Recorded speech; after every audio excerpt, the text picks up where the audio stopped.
ओम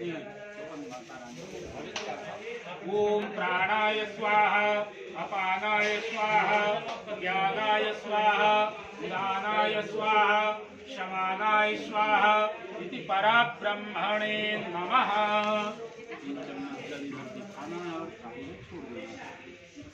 हस्तौ प्रक्षालनं जलं समर्पयामि, मुखं प्रक्षालनं जलं समर्पयामि, उत्तराभूषणं जलं समर्पयामि, नाशमान् द्रवदक्षिणाम् अर्पयामि। एक एक पॉइंट दे दीजिएगा। हिरण्यं गर्भगर्भस्थं हेमबीजं विभावशु अनंत पुण्य फलदामतः शान्तिं प्रयस्य मे। नाशमान् द्रवदक्षिणाम् अर्पयामि, प्रार्थना पूर्वक नमस्कारान् समर्पयामि। हाथ जोड़िए, अपनी कुल देवी माता रानी के चरणों में प्रार्थना करना। हरिः ओम।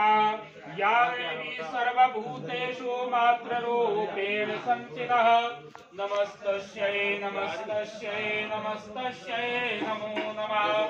या देवी सर्वभूतेषु लक्ष्मीरूपेण संस्थितः नमस्तस्यै नमस्तस्यै नमस्तस्यै नमो नमः। विद्योदाम समप्रभं मृगपते स्कन्धस्थितां भीषण कन्याभिः करवालकेटविलस दस्ताभिराशेविता हस्तैश्चक्रगदाशिखेटविशिखा चापं गुणां तर्जनीं बिभ्राणां दलात्मिकां शशिधर दुर्गां त्रिनेत्रां भजे।